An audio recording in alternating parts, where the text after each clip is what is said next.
Johannes Hubertus Aitkenboom atau yang akrab dikenal dengan Johnny Indo lahir di Garut, Jawa Barat pada tanggal 6 November 1948. Awalnya ia adalah seorang fotomodel dan juga bintang iklan di berbagai produk seperti obat batuk hingga rokok. Johnny membuat Indonesia menjadi heboh dengan tindakannya yang tiba-tiba memilih untuk banting setir dalam karirnya. Believe it or not, Johnny memilih untuk menjadi seorang perampok. Tak sendirian, Johnny menjalankan aksinya bersama kelompoknya yang bernama Pachinko.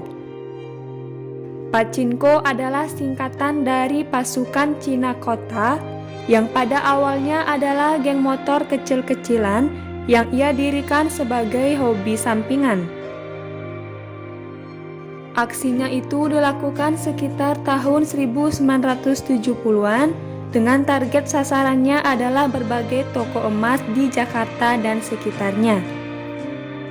Tak seperti para perampok kebanyakan yang mendasari perbuatannya hanya dengan keinginan untuk mendapatkan banyak uang atau hanya untuk berfoya-foya, tindakan Johnny justru bermula dari keresahannya pada ketimpangan jurang antara si kaya dan si miskin yang semakin melebar kala itu. Terlintas kemudian di benaknya untuk merampok harta dari orang-orang kaya untuk kemudian dibagikan kepada mereka yang membutuhkan. Ia pun mulai menyusun rencana untuk merampok sebuah toko emas. Tak banyak hadangan ketika Johnny pertama kali merampok.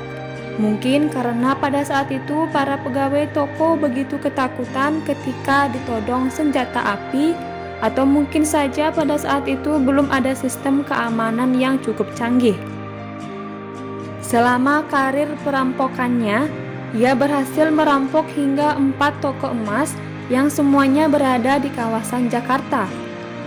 Jika dihitung dengan semua emas yang diperoleh dari hasil proyek kecil mereka, Johnny telah mengumpulkan sebanyak 129 kg emas. Apa yang dilakukan oleh Johnny dan teman-temannya memang sangat menyalahi aturan dan hukum. Namun sosoknya malah dipuja-puja oleh masyarakat, terutama warga Jakarta dan sekitarnya. Hal ini karena Johnny selalu membagikan hasil rampokannya pada orang-orang yang tak mampu di kawasan Jakarta. Aksinya itu sama persis seperti kisah dari tokoh literatur yang populer dan melegenda, yaitu Robin Hood. Kebaikannya juga sudah terlihat ketika ia melancarkan aksi jahatnya. Dalam menjalankan setiap aksinya, ia berprinsip untuk tidak akan pernah melukai korbannya, terutama pegawai atau pelayan toko. Ia hanya cukup menakut-nakuti mereka dengan letusan senjata api. Ia juga tak mau membabat habis semua emas atau harta yang ada. Oleh karena itu, tak heran jika selama merampok Johnny tak pernah merenggut nyawa orang lain. Namun sepandai-pandainya tupai melompat pasti suatu saat akan jatuh juga. Johnny akhirnya berhasil diringkus pada tanggal 26 April 1979. Pengadilan memutuskan untuk menjatuhinya hukuman selama 14 tahun penjara dan ia ditahan di lapas Nusa Kambangan. Namun 3 tahun berjalan, Johnny Indo kembali membuat heboh Indonesia. Beliau sukses kabur dari penjara, padahal seperti diketahui lapas Nusa Kambangan terkenal akan reputasi penjagaannya yang teramat ketat. Bagaimana cara Johnny kabur? Hingga saat ini masih menjadi misteri. Namun yang pasti, hanya butuh waktu 12 hari saja bagi pihak kepolisian untuk dapat meringkusnya kembali. Beberapa rumor lain menyebutkan bahwa jika Johnny lah sendiri yang memilih untuk menyerahkan dirinya. Setelah bebas dari masa hukuman yang panjang, nasib Johnny langsung berubah drastis. Ia direkrut untuk menjadi seorang aktor dalam film yang menceritakan kisah hidupnya sendiri yang berjudul Johnny Indo, kisah nyata seorang narapidana tahun 1987. Tak hanya sampai di situ, Johnny juga mendapat berbagai tawaran syuting di judul film-film lainnya. Beberapa film yang populer adalah Badai Jalanan tahun 1989, Misteri Cinta tahun 1989, Ajian Ratu Laut Kidul tahun 1991, Misteri Ronggeng tahun 1991, dan Daerah Jagoan tahun 1991.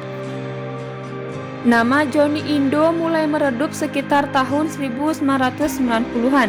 Ia memutuskan untuk hidup tenang bersama keluarganya, jauh dari sorotan kamera. Sosoknya baru menjadi pemberitaan media massa lagi saat ia memutuskan untuk masuk Islam alias menjadi mualaf. Untuk membuktikan keseriusannya pada Islam, Johnny juga mengganti namanya menjadi Umar Billah. Ia juga sempat naik haji di awal tahun 2000-an. Berbagai aktivitas religi juga dilakukannya kala itu, seperti berdakwah di sejumlah event.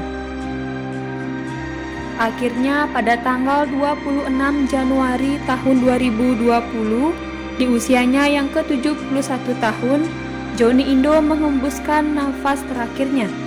Beliau diketahui memiliki penyakit hernia sejak lama.